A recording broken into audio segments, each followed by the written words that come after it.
ଉପଦେଶକ ଆରମ୍ଭରେ ସୋଲୋମନ ରାଜା ନିଜ ବ୍ୟକ୍ତିଗତ ଜୀବନର ଅନୁଭବରୁ କହନ୍ତି। ସେ ଜୀବନରେ ସବୁ କିଛି ଅର୍ଥାତ୍ ବ୍ୟକ୍ତିଗତ ଆଶା, ଭୋଗବିଳାସ, ଆନନ୍ଦ, ଧନ ସମ୍ପତ୍ତି ଓ ଯୁବା ସମୟରେ ସମସ୍ତ ଉପଭୋଗରେ ଆସକ୍ତ ହୋଇ ଈଶ୍ୱରଙ୍କୁ ହରାଇଲେ।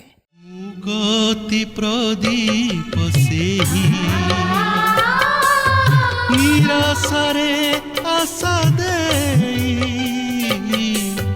ଏ ଘୋର ଦୁର୍ଦିନ କାଳେ ବନ୍ଧୁର ପଥ ଧାରେ ଦିଏ ସେ ଯେ ଶାନ୍ତି ଶିଖା ଦିଏ ସେ ଯେ ଶାନ୍ତି ଶିଖା ଘୁଞ୍ଚାଇ ବିଭୀଷିକା ପଥ ପ୍ରଦର୍ଶିକା ସେ ଯେ ପଥ ପ୍ରଦର୍ଶିକା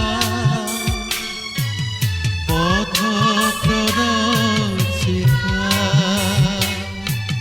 ପଥ ପ୍ରଦର୍ଶିକା। ଖ୍ରୀଷ୍ଟରେ ପ୍ରିୟ ଦର୍ଶକ ବନ୍ଧୁ, ପ୍ରଭୁ ଯୀଶୁ ଖ୍ରୀଷ୍ଟଙ୍କ ବହୁମୂଲ୍ୟ ନାମରେ ଆପଣଙ୍କୁ ନମସ୍କାର ଜଣାଇ ଆଜିର ପଥପ୍ରଦର୍ଶିକା କାର୍ଯ୍ୟକ୍ରମକୁ ସ୍ୱାଗତ କରୁଅଛି। ନିୟମିତ ଏହି କାର୍ଯ୍ୟକ୍ରମ ଦେଖୁଥାନ୍ତୁ ଓ ଆମମାନଙ୍କ ସହିତ ଫୋନ୍ରେ ଯୋଗାଯୋଗ ଜାରି ରଖିଥାନ୍ତୁ। ପ୍ରଭୁ ନିଶ୍ଚୟ ଆପଣମାନଙ୍କୁ ଆଶୀର୍ବାଦ କରିବେ। ଆପଣମାନଙ୍କର ମଧ୍ୟରୁ ଯଦି କେହି ଏପର୍ଯ୍ୟନ୍ତ ଆମକୁ ଫୋନ୍ କରିପାରିନାହାନ୍ତି, ତେବେ ଆଜି ହିଁ ଆମ ସହିତ ଯୋଗାଯୋଗ କରନ୍ତୁ। ଆମେ ଆପଣଙ୍କର ଫୋନ୍ କଲ୍ର ଅପେକ୍ଷାରେ ଅଛୁ। ଆପଣଙ୍କ ଫୋନ୍ କଲ୍ ଆମକୁ ଆପଣଙ୍କ ନିମନ୍ତେ ପ୍ରାର୍ଥନା କରିବାକୁ ଓ ଆପଣଙ୍କ ବିଷୟରେ ଅଧିକ ଜାଣିବାକୁ ସାହାଯ୍ୟ କରିବ। ଆଜି ପୁଣି ଥରେ ଏହି କାର୍ଯ୍ୟକ୍ରମ ମାଧ୍ୟମରେ ଆପଣଙ୍କ ସହିତ ସାକ୍ଷାତ କରିବାର ସୁଯୋଗ ପାଇଥିବାରୁ ପ୍ରଭୁଙ୍କୁ ଧନ୍ୟବାଦ ଦିଏ। ଈଶ୍ୱରଙ୍କ ବାକ୍ୟ ଯେପରି ଆପଣଙ୍କ ଜୀବନରେ ଏକ ଆଶ୍ଚର୍ଯ୍ୟ କାର୍ଯ୍ୟ କରିବ ଓ ଆପଣଙ୍କ ଜୀବନରେ ଏପରି ଏକ ଭିନ୍ନ ପରିବର୍ତ୍ତନ ଆଣିବ, ଏହା ହିଁ ଈଶ୍ୱରଙ୍କ ନିକଟରେ ଆମର ପ୍ରାର୍ଥନା ଓ ଇଚ୍ଛା। ପ୍ରଭୁଙ୍କଠାରେ ସମ୍ପୂର୍ଣ୍ଣ ବିଶ୍ୱାସ କରନ୍ତୁ। ଆଜି ଆମେ ଆଉ ଏକ ନୂତନ ବିଷୟରେ ଅଧ୍ୟୟନ କରିବା। ତାହା ହେଲା ଦାଉଦଙ୍କର ପୁତ୍ର ଜେରୁସାଲେମସ୍ଥ ରାଜାଙ୍କର ଉପଦେଶକ। ଏକ ପର୍ବ ତାର 1 ପଦ ଠାରୁ 4 ପଦ ପର୍ଯ୍ୟନ୍ତ। ଜେରୁସାଲେମସ୍ଥ ରାଜାଙ୍କ ଉପଦେଶକ ପୁସ୍ତକ ତାର 1 ପର୍ବ 1 ପଦ ଠାରୁ 4 ପଦ ପର୍ଯ୍ୟନ୍ତ। ସୂର୍ଯ୍ୟ ତଳେ ସବୁ ଅସାର, କିନ୍ତୁ ଜଣେ କେବଳ ସାର, ସେ ହେଲେ ଯିଏ ସୂର୍ଯ୍ୟ ଓ ପୃଥିବୀର ଭିତ୍ତିମୂଳ ସ୍ଥାପନ କରିଅଛନ୍ତି। ଜଗତରେ କୌଣସି ଉପାଧି ପ୍ରାପ୍ତ ହେଲେ ଆମେ ନିଜକୁ ଧନ୍ୟ ମନେ କରୁ। 24 ଘଣ୍ଟା କେବଳ ଧନ, ମାନ, ସମ୍ମାନ ଏବଂ କାର୍ଯ୍ୟରେ ବ୍ୟସ୍ତ ରହି ସମୟ ସମାପ୍ତ କରିଦେଉ। ଯଦ୍ୟପି ଆମେମାନେ ଜାଣୁ ଏହି ସମସ୍ତ ଜଗତରେ ରହିଯିବ, ସ୍ଥାୟୀ ନୁହେଁ, ମୃତ୍ୟୁ ପରେ ସମସ୍ତ ମୂଲ୍ୟହୀନ, ତଥାପି ତାହା କରୁ। ଏହା ହିଁ କ୍ଲେଶଯୁକ୍ତ, ଅସାର ଏବଂ ଈଶ୍ୱରଙ୍କ ପାଇଁ ଶୋକର କାରଣ। ସୋଲୋମନ କହନ୍ତି, ପୃଥିବୀର ଆରମ୍ଭରୁ ଏପର୍ଯ୍ୟନ୍ତ ସମାନ ବିଷୟ ଘଟୁଛି, ତଥାପି ମନୁଷ୍ୟ ଏହା ପାଇବା ପାଇଁ ପାପ ପରେ ପାପ କରି ଚାଲିଛି ଏବଂ ଅନ୍ୟର ମୃତ୍ୟୁ ମଧ୍ୟ ତାକୁ କିଛି ଶିକ୍ଷା ଦେଇପାରୁନାହିଁ। ଆମେମାନେ ମନୋନୀତ ଓ ଆଶୀର୍ବାଦ ପ୍ରାପ୍ତ ବ୍ୟକ୍ତି ଅଟୁ, କାରଣ ଈଶ୍ୱରଙ୍କ ବାକ୍ୟ ଆମମାନଙ୍କୁ ଶିକ୍ଷା, ଅନୁଯୋଗ ଓ ପ୍ରକ୍ଷାଳନ କରି ନୂତନ ଜୀବନ ପ୍ରଦାନ କରେ। ଆମମାନଙ୍କ ପରମେଶ୍ୱରଙ୍କ ବାକ୍ୟ ଅନନ୍ତକାଳ ସ୍ଥାୟୀ। ଏହାକୁ ଧରି ରଖନ୍ତୁ, ଯାହାକି ଆମମାନଙ୍କର ଆତ୍ମାକୁ ଈଶ୍ୱରଙ୍କ ରାଜ୍ୟ ନିମନ୍ତେ ଉପଯୁକ୍ତ ଆକାର ଦେବ। ସୋଲୋମନଙ୍କ ପାଖରେ ସମସ୍ତ ଐଶ୍ୱର୍ଯ୍ୟ ଥିଲା, କିନ୍ତୁ ସେ ଗୋଟିଏ ପୁଷ୍ପ ପରି ମଧ୍ୟ ବିଭୂଷିତ ହୋଇନଥିଲେ। ମାଥ୍ୟୁ ତାର 6 ପର୍ବ 29 ପଦରେ ଏହା ଦେଖିବାକୁ ମିଳେ। କାରଣ ସେ ପରମେଶ୍ୱରଙ୍କୁ ଛାଡ଼ି ଅନ୍ୟ ଦେବୀ ଦେବତା ଅନ୍ୱେଷଣ କଲେ ଏବଂ ସୁଖ ଅଭିଳାଷ ନିମନ୍ତେ ଯେଉଁ ପରିଶ୍ରମ କଲେ ତାହା ତାହାକୁ ଆନନ୍ଦ ଦେଇପାରିଲା ନାହିଁ। ଯାହା ବିଷୟରେ ସେ କୁହନ୍ତି ତାହା ତାଙ୍କ ପାଇଁ ଲାଭଜନକ ନଥିଲା। ଈଶ୍ୱରଙ୍କ ବିନା ଜୀବନ ଆଶାହୀନ ଏବଂ ଶୂନ୍ୟ। ଆହୁରି ମଧ୍ୟ ଈଶ୍ୱର ଦତ୍ତ ଜ୍ଞାନ ଦ୍ୱାରା ସେ ଜାଣିପାରିଲେ ଈଶ୍ୱର ନ ଚାହିଁବା ଯାଏ ପୃଥିବୀର କୌଣସି କ୍ଷତି ହୋଇପାରିବ ନାହିଁ। ଜଣେ ପୁରୁଷ ଚାଲିଯିବ, ଅନ୍ୟ ପୁରୁଷ ଆସିବ, କିନ୍ତୁ ପୃଥିବୀର କୌଣସି ପରିବର୍ତ୍ତନ ହେବ ନାହିଁ। ଏହା ହିଁ ଅସାର। ଆମେମାନେ ଜୀବିତ ଅଛୁ କାରଣ ଈଶ୍ୱରଙ୍କ ଶ୍ୱାସବାୟୁ ଆମମାନଙ୍କର ମଧ୍ୟରେ ଅଛି। ଶରୀର ଶୁଷ୍କ କିମ୍ବା ମଳିନ ହୋଇପାରେ, କିନ୍ତୁ ବାକ୍ୟ ଦ୍ୱାରା ସୁସଜ୍ଜିତ ଆତ୍ମା ସଦା ସତେଜ। ଯିଶାୟ ତାର 40 ପର୍ବ ତାର 6 ପଦରୁ 8 ପଦରେ ଆମେ ଏହା ଦେଖିବାକୁ ପାଉ। ଆସନ୍ତୁ ଏହି ବିଷୟରେ ଅଧିକ ଶିକ୍ଷା କରିବା ପୂର୍ବରୁ ଗୋଟିଏ ଭକ୍ତିମୂଳକ ଗୀତ ଶୁଣିବା। କୃଷିୟ ପ୍ରେମକୁ ନୀତି ସ୍ମରୁଥିଲେ ସେହି ଦେବ ମନେ ଶାନ୍ତି। କୃଷର ନାମକୁ ନୀତି ଘୋଷୁଥିଲେ ଲଭିବ ଜୀବନେ ମୁକ୍ତି। କୃଷିୟ ପ୍ରେମକୁ ନୀତି ସ୍ମରୁଥିଲେ ସେହି ଦେବ ମନେ ଶାନ୍ତି। କୃଷର ନାମକୁ ନୀତି ଘୋଷୁଥିଲେ ଲଭିବ ଜୀବନେ ମୁକ୍ତି। କୃଷ ହେଉ ପୁଣି ଆଶାର ଆଲୋକ, କୃଷ ହେଉ ପୁଣି ଆଶାର ଆଲୋକ। ଭାଙ୍ଗି ପାପ ଦୁଃଖ ବନ୍ଧନ, ବାକ୍ୟ ହେଉ ଆମ ପଥ ପ୍ରଦର୍ଶକ। କୃଷ ହେଉ ଆମ ସ୍ୱପ୍ନ, କୃଷ ଦୂରେ ନେବ ସଫଳର ଦୁଃଖ। ଆପତ୍ତି ମୀରାଚ୍ଛନ୍ନ, ବାକ୍ୟ ହେଉ ଆମ ପଥ ପ୍ରଦର୍ଶକ।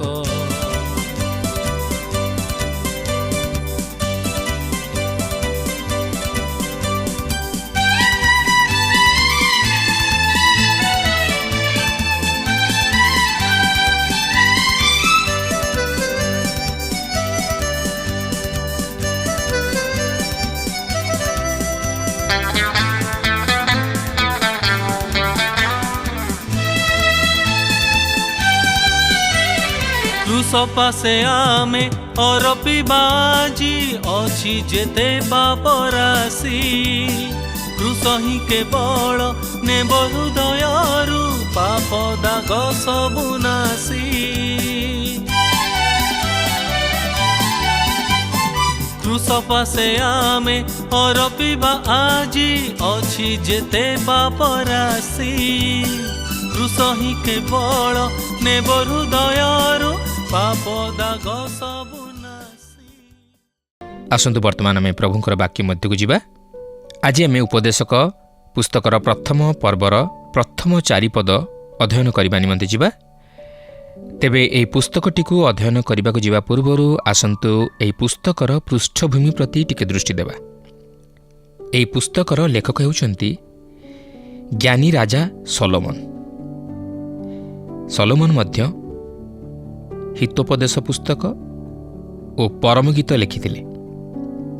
ଆମେ ଏହି ଉପଦେଶକ ପୁସ୍ତକଟିକୁ ହିତୋପଦେଶ ପୁସ୍ତକଠାରୁ କେତେକାଂଶରେ ଭିନ୍ନ ବୋଲି ଲକ୍ଷ୍ୟ କରିବାକୁ ପାରିବା।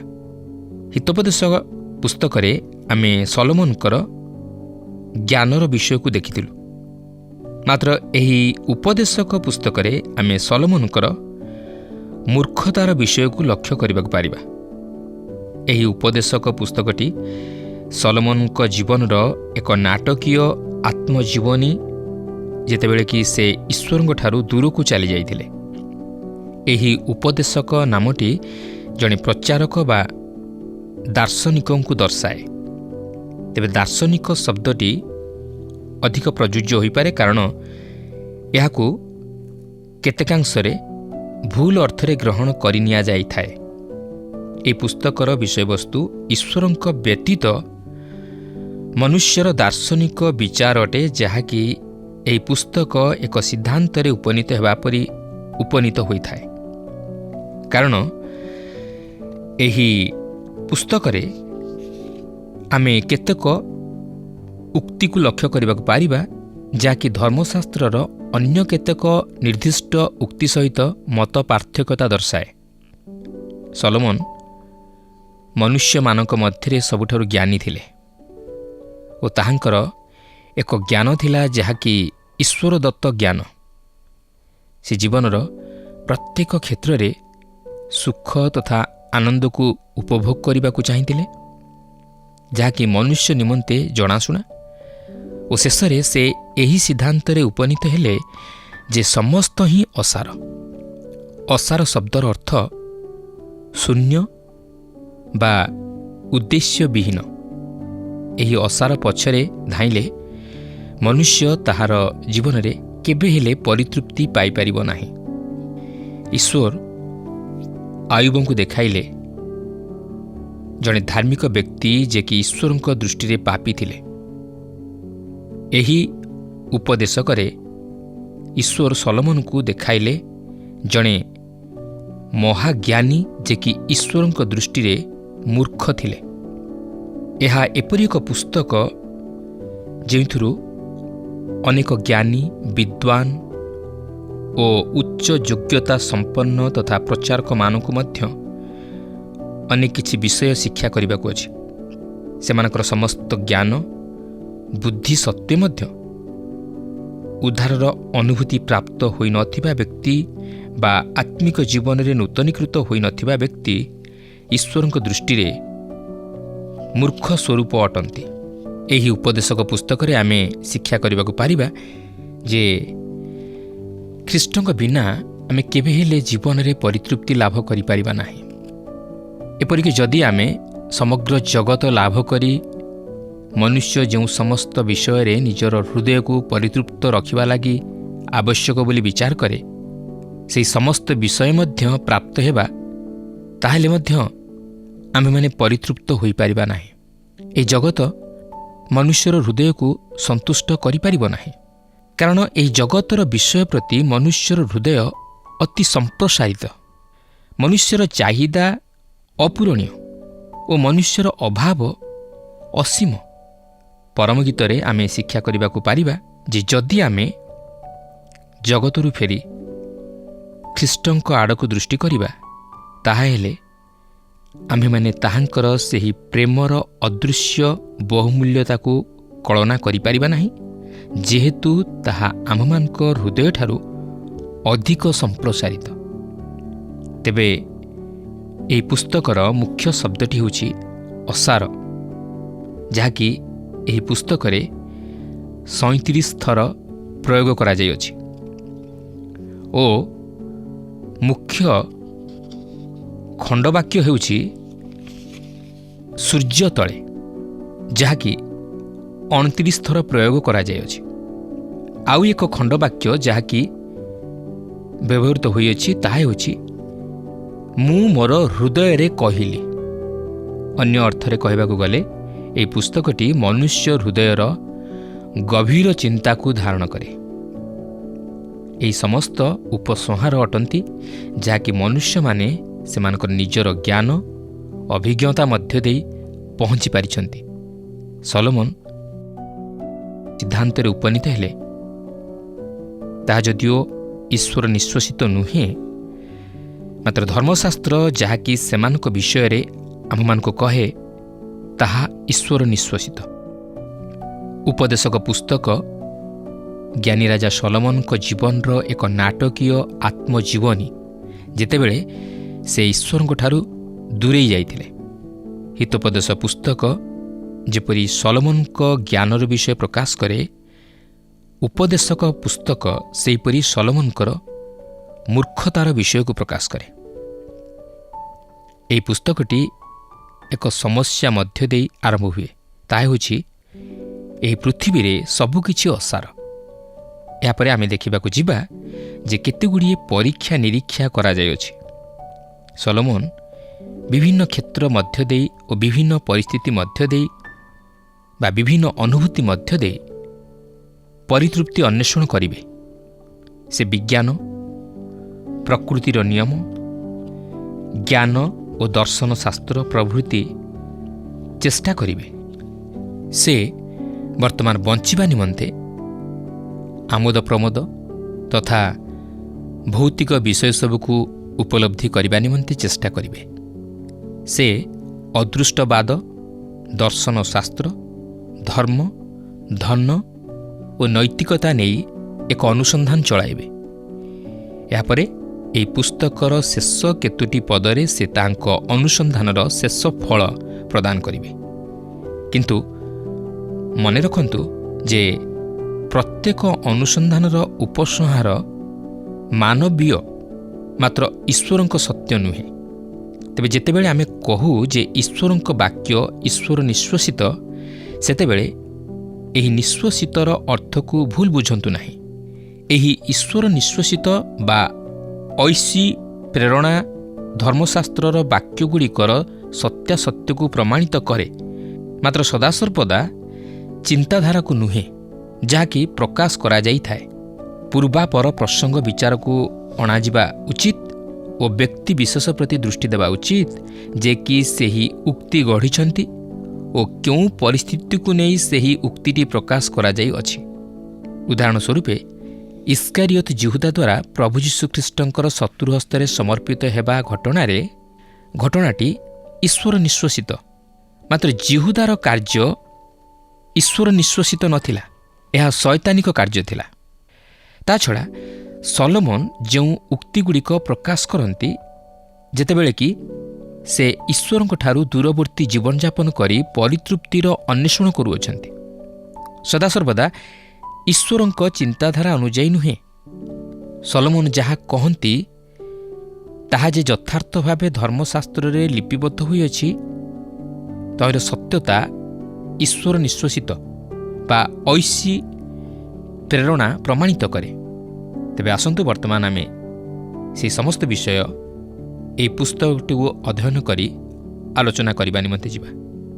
ତେବେ ଦେଖନ୍ତୁ, ଉପଦେଶକ ପ୍ରଥମ ପର୍ବର ପ୍ରଥମ ପଦରେ ଏହିପରି ଲେଖା ଅଛି, ଦାଉଦଙ୍କର ପୁତ୍ର ଜେରୁସାଲେମସ୍ଥ ରାଜା ଉପଦେଶକଙ୍କର ବାକ୍ୟମାଳା। ଏହି ବିଷୟଟି ଯେତେ ଦୂର ସମ୍ଭବ ସଲୋମନଙ୍କ ବ୍ୟତୀତ ଅନ୍ୟ କାହା ପ୍ରତି ପ୍ରଯୁଜ୍ୟ ନୁହେଁ। ଦାଉଦଙ୍କର ଅନ୍ୟ ପୁତ୍ରମାନେ ଥିଲେ, ମାତ୍ର ସଲୋମନ କେବଳ ମାତ୍ର ଜଣେ ଥିଲେ ଯେ କି ଜେରୁସାଲେମରେ ରାଜା ହୋଇଥିଲେ। ସେଠାରେ ଏକ ଦାର୍ଶନିକ। ଆମେ ଜାଣୁ ଯେ ସେ ଜ୍ଞାନ ପ୍ରାପ୍ତ ହୋଇଥିଲେ,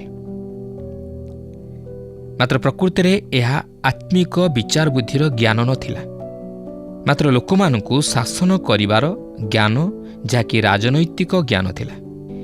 କିନ୍ତୁ ଏହା ଏକ ଈଶ୍ୱରଦତ୍ତ ଜ୍ଞାନ ଥିଲା, କାରଣ ସେ ସେହି ଜ୍ଞାନ ଈଶ୍ୱରଙ୍କଠାରୁ ମାଗିଥିଲେ। ବର୍ତ୍ତମାନ ଆମେ ଦେଖିବା ଯେ ସଲୋମନ ଈଶ୍ୱରଙ୍କଠାରୁ ଦୂରେଇ ଯାଇ ନିଜର ଅଭିଜ୍ଞତା ଦ୍ୱାରା ଅନେକ କିଛି ବିଷୟ ଜାଣିବା ନିମନ୍ତେ ଚେଷ୍ଟା କରୁଅଛନ୍ତି ଏବଂ ତହିଁର ଫଳାଫଳ ମଧ୍ୟ ପ୍ରକାଶ କରୁଅଛନ୍ତି। ପ୍ରଥମ ପର୍ବର 2 ପଦରେ ଏହିପରି ଲେଖା ଅଛି, ଉପଦେଶକ କହୁଅଛନ୍ତି, ଅସାରର ଅସାର, ଅସାରର ଅସାର, ସକଳ ହିଁ ଅସାର। ଅସାରତା ଏଠାରେ ଶୂନ୍ୟତାକୁ ପ୍ରକାଶ କରେ, ଯାହାର କି କୌଣସି ଉଦ୍ଦେଶ୍ୟ ବା ଅର୍ଥ ବା ମୂଲ୍ୟ ନଥାଏ। ଏହା ବିନା କୌଣସି ଉଦ୍ଦେଶ୍ୟ ବା ଲକ୍ଷ୍ୟ ନେଇ ଜୀବନକୁ ଛାରଖାର କରିବାର ବିଷୟକୁ ପ୍ରକାଶ କରେ। ଏହାର ଅର୍ଥ ପଶୁ ବା ପକ୍ଷୀ ପରି ଜୀବନଯାପନ କରିବା। ଆଜି ଅନେକ ଲୋକ ଏହିପରି ଲକ୍ଷ୍ୟହରା ଓ ପଥହରା ହୋଇ ଉଦ୍ଦେଶ୍ୟବିହୀନ ଜୀବନଯାପନ କରୁଅଛନ୍ତି, ଲକ୍ଷ୍ୟହୀନ ଜୀବନଯାପନ କରୁଅଛନ୍ତି। ଜୀବନର ବହୁମୂଲ୍ୟତାକୁ ସେମାନେ ଜାଣନ୍ତି ନାହିଁ। ଜୀବନ ଯେ କେତେ ବହୁମୂଲ୍ୟ ତାହା ସେମାନେ ବୁଝନ୍ତି ନାହିଁ। ଏପରିକି ସେମାନେ ହତୋତ୍ସାହିତ ହୋଇ, ହତାଶ ହୋଇ, ନିରାଶ ହୋଇ, ଭାଙ୍ଗି ପଡ଼ି ନିଜର ଜୀବନକୁ ମଧ୍ୟ ବିନଷ୍ଟ କରନ୍ତି, ଆତ୍ମହତ୍ୟା କରନ୍ତି। ଜୀବନର ବହୁମୂଲ୍ୟତାକୁ ସେମାନେ ଜାଣନ୍ତି ନାହିଁ, ମାତ୍ର ଅସାରତାରେ କାଳକ୍ଷେପଣ କରନ୍ତି, ଯାହାର ଶେଷ ଦଶା ବିନାଶ। ଉପଦେଶକ କହନ୍ତି, ଅସାରର ଅସାର, ସକଳ ହିଁ ଅସାର। ଏହାର ଅର୍ଥ ଈଶ୍ୱର ବିହୀନ ଜୀବନ। ଏହା ସେହି ମନୁଷ୍ୟ ଯେ କି ସୂର୍ଯ୍ୟ ତଳେ ରହି ବିଚରଣ କରେ ଓ କଥାବାର୍ତ୍ତା କରେ, ଜୀବନରୁ କିଛି ପାଇବା ନିମନ୍ତେ ଚେଷ୍ଟା କରେ, ମାତ୍ର ସେ କ'ଣ ପାଏ? କିଛି ପାଏ ନାହିଁ। ସେ ଏହି ଜଗତ ପଥରେ ଧାଇଁ ଧାଇଁ ଶେଷରେ କ୍ଳାନ୍ତ ହୋଇଯାଏ, ହତାଶ ହୁଏ, ନିରାଶ ହୁଏ। ମୁଁ ଦେଖିଛି ଏପରି ଲୋକ ଅଛନ୍ତି ଯେଉଁମାନେ କି ସାରା ଜୀବନ ଧନ ପଛରେ ଦୌଡ଼ି ଦୌଡ଼ି, ଧନ ରୋଜଗାରରେ ନିଜର ସାରା ଜୀବନ ଅତିବାହିତ କରି ଶେଷରେ କହନ୍ତି, ମୁଁ ଏତେ ସବୁ କଲି, କ'ଣ ଲାଭ ହେଲା? ମୁଁ କ'ଣ ପାଇଲି? ମୁଁ କିଛି ଲାଭ ପାଇଲି ନାହିଁ। ମୋ ଜୀବନକୁ ମୁଁ କେବଳ ଅସାରତାରେ ବିତାଇ ଦେଲି। ପ୍ରଥମ ପର୍ବର 3 ପଦରେ ଏହିପରି ଲେଖା ଅଛି, ମନୁଷ୍ୟ ସୂର୍ଯ୍ୟ ତଳେ ଯେ ଯେ ପରିଶ୍ରମରେ ପରିଶ୍ରାନ୍ତ ହୁଏ, ତାହାର ସେହି ସବୁରୁ କି ଲାଭ? ଆସନ୍ତୁ ବର୍ତ୍ତମାନ ମନେ ରଖିବା ଯେ ଏହା ସୂର୍ଯ୍ୟ ତଳେ ଥିବା ମନୁଷ୍ୟର ଅନୁଭୂତି ଅଟେ। ଏହା ମନୁଷ୍ୟର ଦୃଷ୍ଟିଭଙ୍ଗୀ ବା ଦୃଷ୍ଟିକୋଣ। ମାତ୍ର ଈଶ୍ୱର ଏଠାରେ ତାହାଙ୍କର ମତାମତ ପ୍ରଦାନ କରୁନାହାନ୍ତି। ତେବେ ଆମେ ଏହି ପ୍ରଥମ ପର୍ବର 4 ପଦରୁ ଆରମ୍ଭ କରି 12 ପର୍ବର 12 ପଦ ପର୍ଯ୍ୟନ୍ତ ସଲୋମନଙ୍କର ତଥ୍ୟ ଅନୁସନ୍ଧାନକୁ ବା ଅଭିଜ୍ଞତାକୁ ଲକ୍ଷ୍ୟ କରିବାକୁ ଯିବା। ବର୍ତ୍ତମାନ ସେ ବିଜ୍ଞାନ ଉପରେ କିଛି ତଥ୍ୟ ଆହରଣ କରିବା ନିମନ୍ତେ ଚେଷ୍ଟା କରୁଅଛନ୍ତି। ସେ ପ୍ରକୃତିର ନିୟମ ଉପରେ ଅଧ୍ୟୟନ କରନ୍ତି। ଏହା ଏକ କୌତୂହଳର ବିଷୟ ଯେ ସଲୋମନ ଏହା ଜାଣିବା ନିମନ୍ତେ ଚେଷ୍ଟା କଲେ, ଯାହାକି ଆଜି ମଧ୍ୟ ଅନେକ ଲୋକ ଏହି ପ୍ରକୃତିର ନିୟମକୁ ଅଧ୍ୟୟନ କରନ୍ତି। ତେବେ ଦେଖନ୍ତୁ, ପ୍ରଥମ ପର୍ବର 4 ପଦରେ ଲେଖା ଅଛି, ଏକ ପୁରୁଷ ବହିଯାଏ ଓ ଅନ୍ୟ ପୁରୁଷ ଆସେ, କିନ୍ତୁ ପୃଥିବୀ ସଦାକାଳ ଥାଏ। ଲେଖା ଅଛି, ପୃଥିବୀ ସଦାକାଳ ଥାଏ ଓ ଏହାର ଏକ ସ୍ଥିରତା ଥାଏ, ମାତ୍ର ମନୁଷ୍ୟର ତାହା ନଥାଏ। କାରଣ ମନୁଷ୍ୟ କ୍ଷଣସ୍ଥାୟୀ ବା ଅସ୍ଥାୟୀ। ପ୍ରକୃତିରେ ଆମମାନଙ୍କ ମଧ୍ୟରୁ ଅନେକେ ଦୀର୍ଘକାଳ ବଞ୍ଚି ରହିବେ ନାହିଁ, କିନ୍ତୁ ସେ ଯାହା ହେଉନା କାହିଁକି ମନୁଷ୍ୟ ଜାତି ବଂଶାନୁକ୍ରମେ ବା ପୁରୁଷାନୁକ୍ରମେ କ୍ରମାଗତ ଗତି କରିବେ। ପ୍ରକୃତରେ ଏହି ପାର୍ଥିବ ଜୀବନକୁ ଦୃଷ୍ଟି ଆଗରେ ରଖି ମନୁଷ୍ୟର ଜୀବନକୁ ଚିନ୍ତା କଲେ ଈଶ୍ୱରଙ୍କ ସୃଷ୍ଟ ଜଗତ ମଧ୍ୟରେ ମନୁଷ୍ୟ ହେଉଛି ସବୁଠାରୁ ଦୁର୍ବଳ, ସବୁଠାରୁ ହୀନ। ସେ ଅଳ୍ପ କେତେକ ବର୍ଷ ବା ମାସ ବା ଦିନ ନିମନ୍ତେ ବଞ୍ଚି ରହେ। ଏହି ପୃଥିବୀ କେଉଁ ସମୟରୁ ରହିଅଛି ତାହା ଯଦିଓ କେହି ଜାଣନ୍ତି ନାହିଁ, ମାତ୍ର ଏହି ପୃଥିବୀ ମନୁଷ୍ୟ ଆସିବା ପୂର୍ବରୁ ରହିଅଛି ଓ ଆମ୍ଭମାନଙ୍କ ମଧ୍ୟରୁ ଅଧିକାଂଶ ଏହି ପୃଥିବୀ ଛାଡ଼ିବା ପରେ ମଧ୍ୟ ଏହା ସେହିପରି ରହିଥିବ। ପ୍ରକୃତିରେ ମନୁଷ୍ୟ ନିଜକୁ ଯାହା ଭାବେ ସେ ସେହିପରି ନୁହେଁ। ଆପଣ ଦେଖନ୍ତୁ, ଆପଣ ବଜାରରୁ ଯେଉଁ ପାର୍ଥିବ ବିଷୟ ସବୁ କିଣନ୍ତି, ସେଥିପାଇଁ ବର୍ଷେ ବା 2 ବର୍ଷ ବା 3 ବର୍ଷ ଗୋଟେ ଗ୍ୟାରେଣ୍ଟି ସମୟ ଥାଏ, ଗୋଟେ ନିର୍ଦ୍ଧାରିତ ସମୟ ଥାଏ। ଆଉ ସେ ନିର୍ଦ୍ଧାରିତ ସମୟ ମଧ୍ୟରେ ଯଦି କିଛି ସେଇ ବିଷୟ ପ୍ରତି କିଛି ଅସୁବିଧା ହୁଏ, ମାଗଣାରେ ମଧ୍ୟ ପୁନର୍ବାର ସଂଶୋଧନ କରାଯାଏ। କିନ୍ତୁ ଆପଣ କହିପାରିବେ, ମନୁଷ୍ୟ ଜୀବନର କିଛି ଗ୍ୟାରେଣ୍ଟି ଅଛି, କିଛି ନିଶ୍ଚିତତା ଅଛି? ଆମେ ସାଧାରଣତଃ ପାର୍ଥିବ ବିଷୟକୁ ଦେଖି ତାହାର ସମୟକାଳ ନିଶ୍ଚିତ କରିଥାଉ, କିନ୍ତୁ ମନୁଷ୍ୟ ଜୀବନର ସମୟକାଳର କିଛି ନିଶ୍ଚିତତା ନାହିଁ, ଅନିଶ୍ଚିତ। ଯେଉଁ ମନୁଷ୍ୟ ଯେଉଁ ବିଷୟକୁ ସେ ନିଜ ହସ୍ତରେ ନିର୍ମାଣ କରେ, ସେ ବିଷୟ ପ୍ରତି ସେ ଗୋଟେ ନିର୍ଦ୍ଧାରିତ ସମୟ ମଧ୍ୟ ଦିଏ, କିନ୍ତୁ ମନୁଷ୍ୟ ନିଜ ଜୀବନ ନିମନ୍ତେ କୌଣସି ନିର୍ଦ୍ଧାରିତ ସମୟ ଦେଇପାରେ ନା ଯେ ସେ ଏତେ ବର୍ଷ ବା ଏତେ ମାସ ବା ଏତେ ଦିନ ବଞ୍ଚି ରହିବ ବୋଲି। ତାର କୌଣସି ନିଶ୍ଚିତତା ନାହିଁ। ଏପରିକି ମନୁଷ୍ୟ ଯେଉଁ ଗୃହଟି ନିର୍ମାଣ କରେ, ସେ ଗୃହରେ ସେ ବାସ କରେ, କିନ୍ତୁ ସେ ଗୃହ ମନୁଷ୍ୟ ଜୀବନଠାରୁ ଅଧିକ ଦୀର୍ଘସ୍ଥାୟୀ। କିନ୍ତୁ ମନୁଷ୍ୟର ଜୀବନ ଦୀର୍ଘସ୍ଥାୟୀ ନୁହେଁ। ତାହେଲେ ଏ ଜଗତରେ ମନୁଷ୍ୟର ଜୀବନର କ'ଣ ଅଛି? କ'ଣ ନିଶ୍ଚିତତା ଅଛି? କ'ଣ ମୂଲ୍ୟ ଅଛି? ଈଶ୍ୱରଙ୍କ ବାକ୍ୟ କହେ, କ୍ଷଣକେ ଦୃଶ୍ୟ ହୋଇ ଅଦୃଶ୍ୟ ହୁଏ ଯେଉଁ କୁହୁଡ଼ି, ମନୁଷ୍ୟ ତାହାରି ସମାନ। ପ୍ରିୟ ବନ୍ଧୁ, ଏହି ଅସ୍ଥାୟୀ ଅନିତ୍ୟ ଜୀବନରେ, କ୍ଷଣସ୍ଥାୟୀ ଜୀବନରେ ମନୁଷ୍ୟ କେତେ କ'ଣ ଅହଙ୍କାରର କଥା କହେ। ବର୍ତ୍ତମାନ ଆମେ ଦେଖୁ ଯେ ସଲୋମନ କେତେକ ଚମତ୍କାର ମନ୍ତବ୍ୟ ଦିଅନ୍ତି। ଏଠାରେ ଏକ ଭାବବାଣୀକୁ ଲକ୍ଷ୍ୟ କରିବାକୁ ପାରିବା, ଯାହାକି ସଲୋମନ ପ୍ରକୃତିର ନିୟମକୁ ଅଧ୍ୟୟନ କରି ସେହି ପ୍ରକୃତି ସମ୍ପର୍କରେ ଅନେକ କିଛି ତଥ୍ୟ ଆବିଷ୍କାର କରିଥିଲେ। ଏହା ମଧ୍ୟ ଅତି କୌତୁହଳର ବିଷୟ ଯେ ଯେତେଦୂର ପର୍ଯ୍ୟନ୍ତ ବିଜ୍ଞାନକୁ ବିଚାରରେ ଅଣାଯାଏ, ଏହି ସମସ୍ତ ତଥ୍ୟ ଆମମାନଙ୍କ ସମୟ ନିମନ୍ତେ ମଧ୍ୟ ପ୍ରଯୁଜ୍ୟ। ଈଶ୍ୱର ଆମ ପ୍ରତ୍ୟେକଙ୍କର ସହବର୍ତ୍ତୀ ହୁଅନ୍ତୁ। ପ୍ରିୟ ଭାଇ ଭଉଣୀମାନେ, ମୋର ବିଶ୍ୱାସ ଆଜିର ଅଧ୍ୟୟନଟି ଆପଣମାନଙ୍କୁ ଭଲ ଲାଗିଥିବ ଓ ଆପଣମାନେ ଆତ୍ମିକ ଜୀବନରେ ଉପକୃତ ହୋଇଥିବେ। ପ୍ରକୃତରେ ଆମେ ଯଦି ଈଶ୍ୱରଙ୍କ ସହ ଥିବା ବ୍ୟକ୍ତିଗତ ସମ୍ପର୍କକୁ ପ୍ରତ୍ୟାଖ୍ୟାନ କରୁ ଏବଂ ଆମ ଜୀବନରେ ତାହାଙ୍କ ସ୍ନେହପୂର୍ଣ୍ଣ ଜୀବନକୁ ଅସ୍ୱୀକାର କରୁ, ଆମ ଜୀବନ ଉଦ୍ଦେଶ୍ୟବିହୀନ ଓ ଅତୃପ୍ତ ହୋଇଯିବ। କିଛି ପାଇବା ନିମନ୍ତେ ମନୁଷ୍ୟ ପରିଶ୍ରମରେ ପରିଶ୍ରାନ୍ତ ହୁଏ, କିନ୍ତୁ ସମସ୍ତ ପରିଶ୍ରମରେ ଲାଭ ନଥାଏ। ପ୍ରତ୍ୟେକ ଜଣ ନିଜ ପରିଶ୍ରମ ଅନୁସାରେ ପୁରସ୍କାର ପାଇବେ। ପ୍ରଥମ କରନ୍ଥୀୟ ତାର 3 ପର୍ବ 8 ପଦରେ ଏହା ଦେଖିବାକୁ ମିଳେ।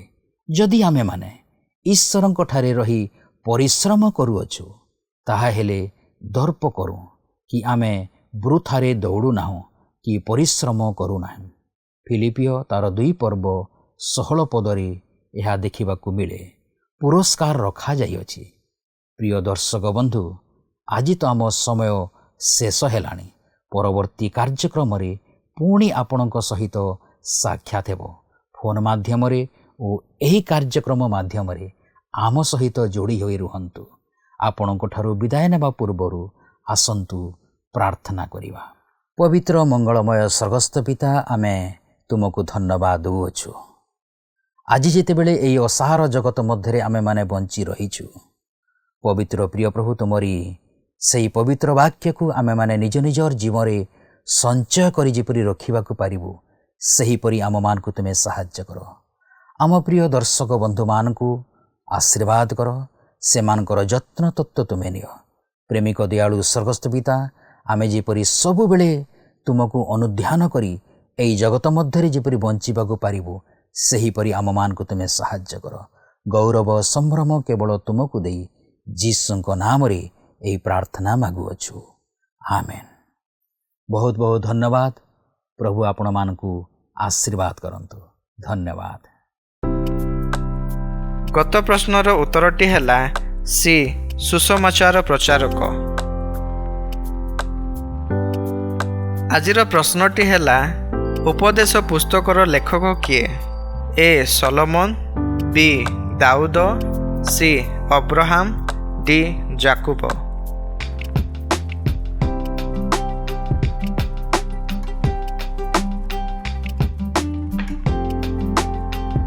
এই প্রশ্নর উত্তর আসন্তাকালি সন্ধ্যা 6টা মধ্যে option A, B, C, D মধ্যরু সঠিক উত্তর বাছি আপনার নাম ও সম্পূর্ণ ঠিকনা সহিত 9777221415 ফোন নম্বরে SMS কিংবা WhatsApp দ্বারা জଣାଇବାକୁ অনুরোধ। जदि आपको आम कार्यक्रम भल लगुच तेबे 0444908126 रे मिस्ड कॉल दे विजय होई परिबे। गत सप्ताहर विजय दर्शक बंधु हेले नवरंगपुर मनीषा नायक।